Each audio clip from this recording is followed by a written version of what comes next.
हम लोग आज जूरिस्प्रूडेंस का सेकंड लेक्चर डिस्कस करने जा रहे हैं और आई एम श्योर आप लोगों ने फर्स्ट वीडियो देख लिया होगा जिसमें हम लोगों ने पढ़ा था the general introduction of jurisprudence and how this jurisprudence subject as well as the word has been derived from, plus we also discussed very important concept of very important definitions by different jurists. So today we are going to discuss the nature of jurisprudence, plus the difference between jurisprudence and the legal theories, and what are the certain legal theories. So we will discuss these two major topics, the nature and the legal theories. So just watch this video and I hope all the concepts and doubts will get clear. So first of all, let's begin with the nature.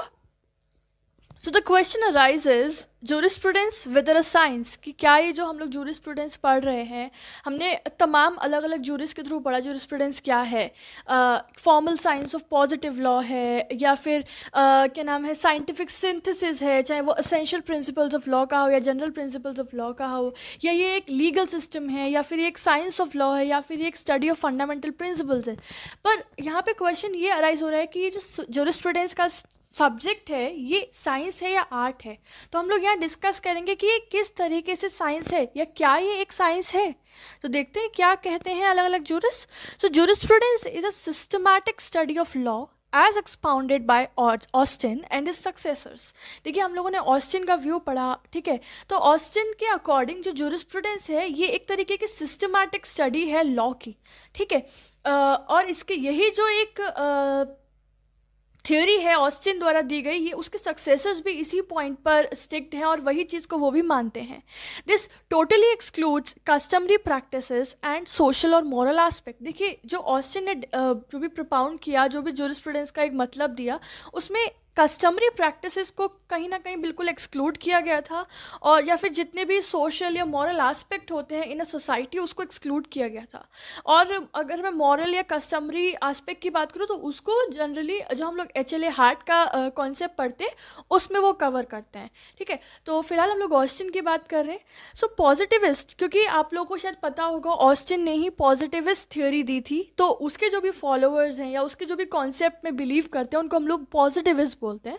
So what I am saying here that the positivist insisted that law is a command of sovereign. ये हमने पढ़ा था कि वो लोग क्या मानते थे कि लॉ एक कमांड है थ्रू द सॉवरेन. इनके लॉ के डेफिनेशन के अंदर there were major three elements. There was sovereign, there was a command and there was a sanction, है ना. तो वही कहते थे कि लॉ वो है जो कि एक राजा द्वारा, जो कि एक सॉवरेन अथॉरिटी द्वारा कमांड से दिया जाता है, और जो भी उस कमांड को फॉलो नहीं करता है उसको उसके ऊपर एक सैंक्शन इम्पोज की जाती है, right. So as to make a legal system formal, logical and empirical. तो पॉजिटिविस्ट कहते हैं कि ये जो लॉ है, जो एक कमांड दिया जाता है थ्रू अ सॉवरेन, ये एक लीगल सिस्टम को एक फॉर्मल, एक लॉजिकल और एक एम्पिरिकल लुक देने के लिए ही लीगल सिस्टम फॉर्मुलेट किया जाता है. एम्पिरिकल का क्या मतलब है? It means which can be easily observed और which can be verified. So according to positivist, law is formal, logical and empirical, which is being given as a command by the sovereign, right. And this methodology and approach of study of law makes actually the jurisprudence as science. और ये जो एक methodology है, जो एक approach है study of law के towards positivist का, ये कहीं ना कहीं jurisprudence को as a science treat करता है and as a science बनाता है. Clear? Further, Auguste Comte, we all know he is the father of modern positivism. So according to Auguste Comte, he emphasized on the need of the study of jurisprudence which is based on observations and analysis of fact. देखिए August Comte जो थे वो jurisprudence की जो study थी उसमें किस चीज़ का मतलब वो किस चीज़ पे एम्फेसाइजेशन देते थे कि जो ये पढ़ाई है, जो ये हम लोग ऑब्जर्वेशंस करते हैं, जो भी हम लोग ये स्टडी करते हैं jurisprudence का, ये एक्चुअली ऑब्जर्वेशंस पे बेस्ड है. ये एक्चुअली एनालिसिस, अलग अलग तथ्यों का कैसे एनालिसिस किया जाए या एनालिसिस करके क्या जजमेंट निकलता है उस चीज़ के ऊपर बेस्ड है उनका स्टडी ऑफ जूरिस्प्रूडेंस. तो देखिए आप लोग अगर साइंस जानते होंगे, साइंस में भी यही होता है. Science is a study of observations and analysis of facts. तो somehow he also compared jurisprudence with the science, है ना. Further, the beginning of 20th century brought a new approach to the study of law in relations to society, which treats law as a social engineering. आगे अगर हम बढ़ते हैं और हम लोग देखते हैं 20th century के टूवर्ड्स, 20th century की शुरुआत में ही स्टडी ऑफ लॉ का एक न्यू अप्रोच लेके आए, जो कि बेसिकली ट्रीट करता है लॉ को एज अ सोशल इंजीनियरिंग. अब भाई ये सोशल इंजीनियरिंग क्या है गाइस? सोशल इंजीनियरिंग बेसिकली एक I can say the theory of law है जो कि रॉस्को पाउंड ने propound की थी. इसका एक जनरल मीनिंग है making a balance between the competing interest in the society. हम सब जानते हैं कि सोसाइटी में अगर 3 जन भी हैं तो उन 3 जन के अलग अलग इंटरेस्ट होते हैं और कहीं ना कहीं वो कंपीटिंग भी होते हैं. ठीक है, the interest of one person may differ और may compete with the interest of another. तो उन कंपीटिंग इंटरेस्ट के बीच में एक बैलेंस क्रिएट करना, दिस इज सोशल इंजीनियरिंग. इसीलिए एक फेमस पर्सनैलिटी है गिरांड लेसबर्ग्स, उन्होंने कहा, he said that lawyers are the social engineers. क्योंकि लॉयर क्या काम करता है? जब क्रिमिनल के और जो एक सामने वाला पर्सन होता है जिसके टूवर्ड्स क्राइम कमिट किया जाता है, उन दोनों के कंपीटिंग इंटरेस्ट के बीच में एक बैलेंस क्रिएट करता है. जजेस are the social engineers, police is a social engineer, law act as social engineering. तो जो भी चीज़ या जो भी व्यक्ति जो सोसाइटी के अंदर, समाज के अंदर जो कंपीटिंग इंटरेस्ट उसमें एक बैलेंस लाने की कोशिश करता है, that is a social engineer and the process is known as social engineering. Right, because according to it, laws are created to shape the society and to regulate the people's behavior. Because I can say from my perspective that social engineering is just an attempt to control the human conduct through the help of law. Right, so I hope आपको समझ में आ गया होगा social engineering क्या है. ठीक है, तो मैं वही बता रही थी कि 20th सेंचुरी में एक तरीके की नई अप्रोच मिली थी स्टडी ऑफ लॉ को, क्योंकि यहाँ पे लॉ को ट्रीट किया गया था as a social engineering. Further the jurist like Roscoe Pound, Max Weber etcetera emphasize that law has to function within the parameters of social dynamics and the needs of society. इसके अलावा जो jurist थे, Roscoe pound हो गए, max वीबर हो गए, इन लोगों ने क्या एम्फेसाइज किया? इन लोगों ने एम्फेसाइज किया कि जो लॉ है हमारा, जो हमारे सोसाइटी को रेगुलेट करता है, जो रूल्स एंड रेगुलेशंस बनाता है, it has to function within the parameters of the changes, the growth, the development as well as the need of society. समाज की क्या ज़रूरतें हैं, किस तरीके से क्या क्या चेंजेस हो रहे हैं, उसके अकॉर्डिंग ही अपने आप को फंक्शन करना चाहिए. ठीक है, so at the whole these above all the propositions, these above all the statements or assertions just that jurisprudence can rightly be treated as a science. And I'm sure ये सारे assertions of different jurists और schools of jurists पढ़ने के बाद आपको एक clarity आ गई होगी that how jurisprudence is somehow connected or can be deemed to be as a science in context to its nature. Right?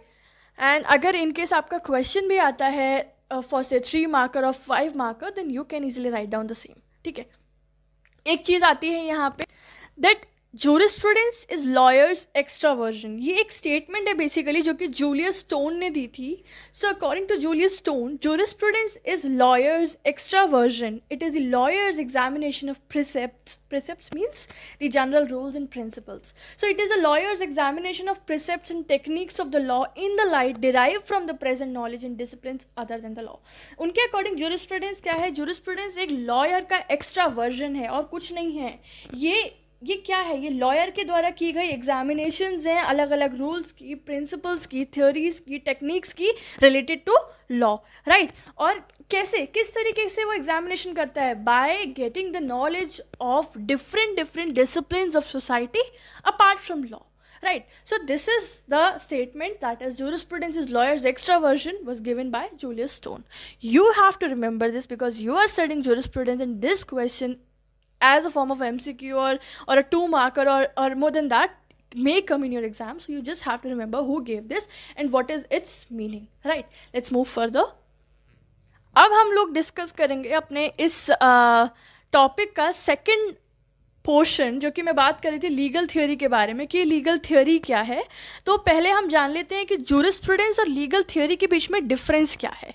Right, so jurisprudence covers a wider field of study as compared to legal theory. पहली चीज़ तो आपको ये याद रखना है कि जो jurisprudence है it is a bigger portion जिसके अंदर legal theory is a part.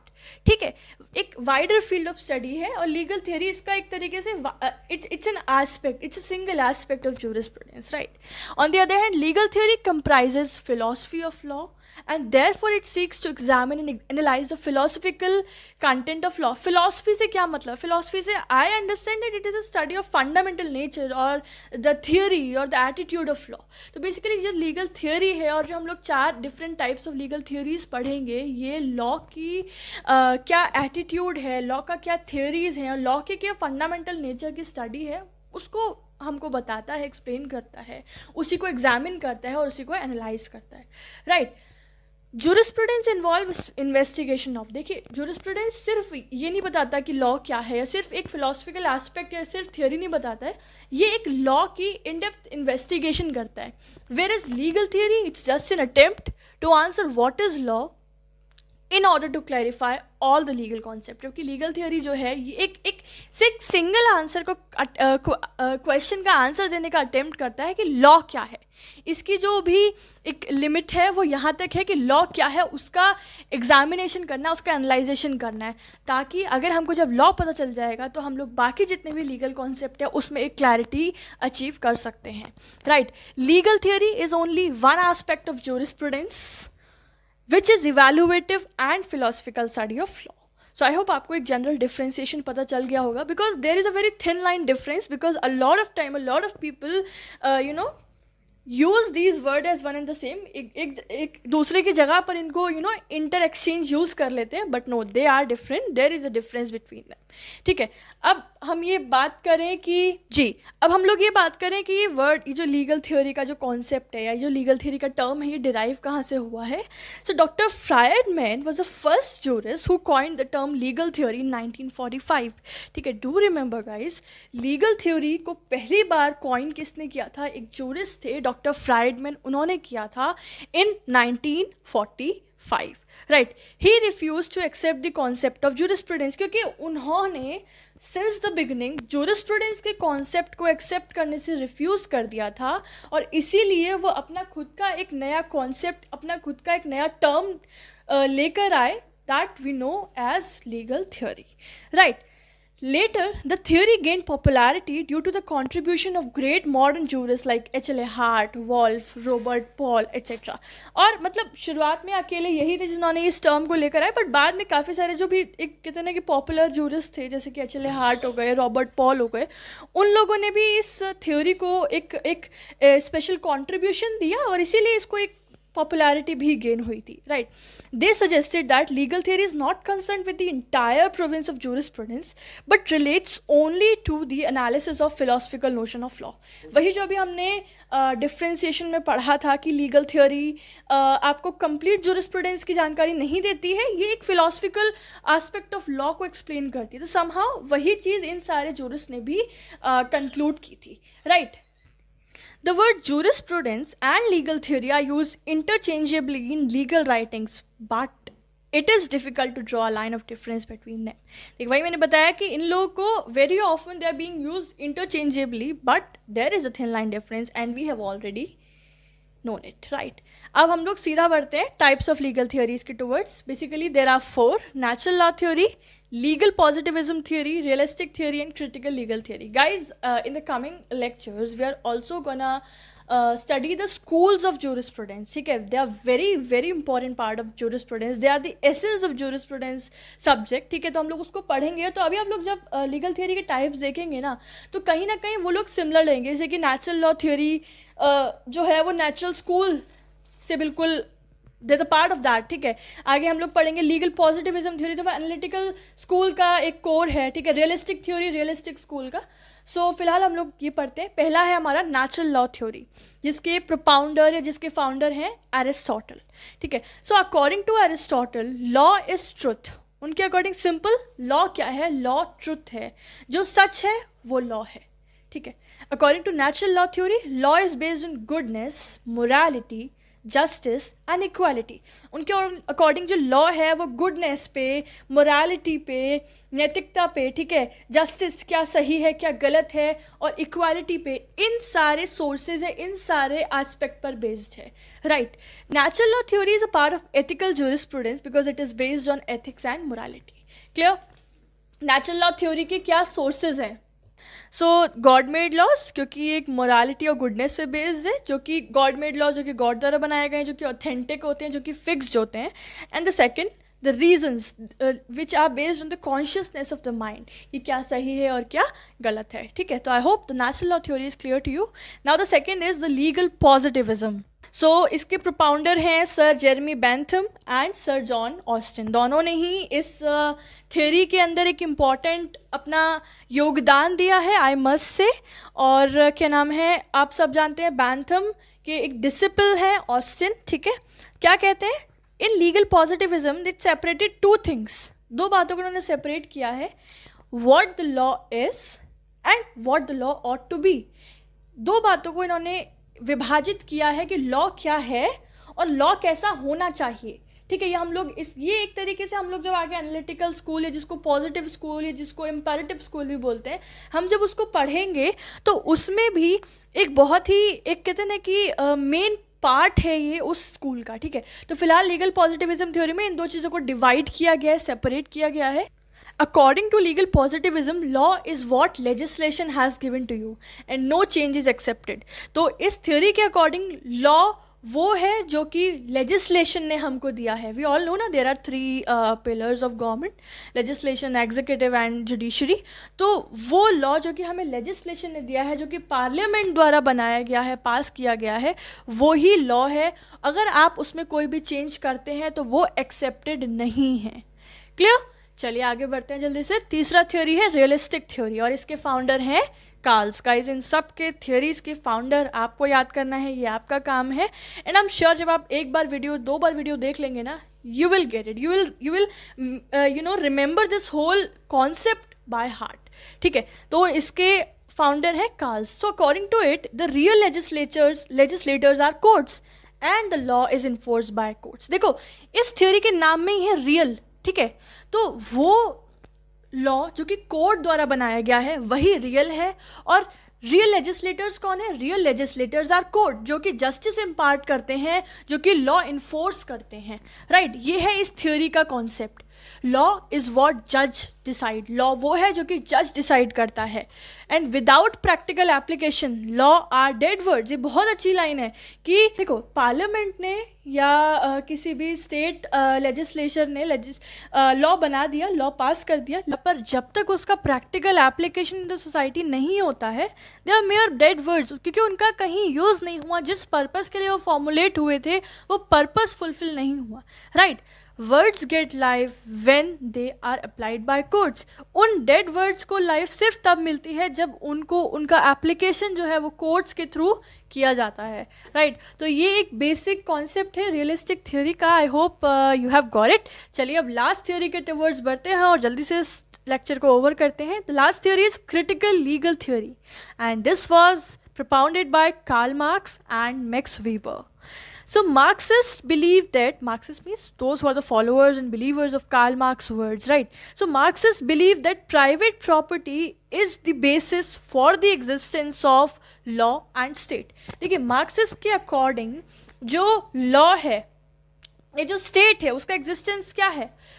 Private property is the only basis for the existence of law and state. जो प्राइवेट प्रॉपर्टी होती है वो इकलौता सोल बेसिस होता है लॉ के और स्टेट के एग्जिस्टेंस का। Law is a product of economic forces. जो इकोनॉमिक फोर्सेस होते हैं, जो मार्केट फोर्सेस होते हैं डिमांड और सप्लाई के, उनका प्रोडक्ट है लॉ, ठीक है। And law is considered to be the tool of the ruling class to maintain its power. तो जो रूलिंग क्लास होती है वो एक तरीके की अपने हाथ में सत्ता, अपने हाथ में एक रूलिंग पावर रखता है and that is known as, that is actually the tool which is considered to be the law as per the concept of this Marxist theory which is the critical legal theory. So guys, with this, point I am done with today's lecture. और हम लोगों ने क्या discuss किया, हम लोगों ने discuss किया नेचर के बारे में कि लॉ एक साइंस है, फिर हमने पढ़ा एक जूलियस स्टोन का concept law is lawyers extra version, और हमने फिर लीगल थियोरी और जूरिस्प्रूडेंस में डिफरेंस देखा और लीगल थियोरी के डिफरेंट टाइप्स देखे। तो इस वीडियो के लिए इतना ही। अगली वीडियो में हम लोग पढ़ेंगे कि जूरिस्प्रूडेंस का स्कोप क्या है, जूरिस्प्रूडेंस की यूटिलिटी क्या है, मीन्स इंपॉर्टेंस क्या है, फर्दर जूरिस्प्रूडेंस का और जितनी अदर साइंसेज होती हैं उनके साथ रिलेशन क्या है, और हाउ या what is suppose to be the growth of this aspect in subject of jurisprudence. देखिए ये सब चीज़ें बहुत इंपॉर्टेंट है क्योंकि हम लोग jurisprudence from a zero level पढ़ रहे हैं, तो हमें हर चीज़ कवर करनी है, क्योंकि जूरिस्प्रूडेंस को बहुत अच्छे से अपने जहन में बिठाने के लिए और समझने के लिए हर चीज़ को समझना इज़ वेरी इंपॉर्टेंट, मेरा ये मानना है। और इसी के इस थॉट को अपने दिमाग में रखते हुए मैं तो सब चीज़ें कवर करूँगी। अभी आपके ऊपर है कि आप लोगों को किस लेक्चर को मिस करना है, किस लेक्चर को पढ़ना है। और कहीं ना कहीं ऐसा होगा आप लोग ये सोचेंगे कि भाई ये मेरे सिलेबस में नहीं है, मैं इसको नहीं पढ़ रहा और मेरा समय बर्बाद होगा। हाँ ठीक है, वो आपका ओपिनियन है, पर कभी कभी ऐसा होता है कि हर लेक्चर में एक नई बात पता चलती है, एक नया कॉन्सेप्ट पता चलता है जो कहीं ना कहीं फर्दर लेक्चर में हो सकता है वो रिपीट ना हो और वो पिछले लेक्चर से लिंक्ड हो। So this is upon you कि आप उसको कॉन्टिन्यूटी में पढ़ते हैं या skip wise, that's all up to you. पर मैं आपको सीरीज़ में पढ़ाऊँगी और वीडियोज़ आती रहेंगी, तो देखते रहिए, शेयर करिए, लाइक करिए अगर आपको कंटेंट पसंद आ रहा है। और अगर कोई भी डाउट है तो आप कमेंट सेक्शन तो भाई खुला है, आप पूछ सकते हैं, ठीक है। तो इस तरीके से बस जुड़े रहिए। तो guys be the subscriber of law Vita, you are definitely gonna gain something. अगर आप लॉ स्टूडेंट हैं, अगर आप सोशोलॉजिकल स्टूडेंट हैं और अगर आपका लॉ में दिलचस्पी है, तो आप डेफिनेटली कुछ ना कुछ गेन कर रहे हैं, करेंगे भी और कर भी रहे हैं, क्योंकि मैंने काफ़ी सारा कंटेंट प्रोवाइड किया है। मेरा जितना नोट्स होता है वो सब दे देती हूँ आपको, इससे बेस्ट एक्सप्लेनेशन देने की कोशिश करती हूँ। तो बस यही है, मिलते हैं अगले लेक्चर में, तब तक take care, bye bye, have a good day.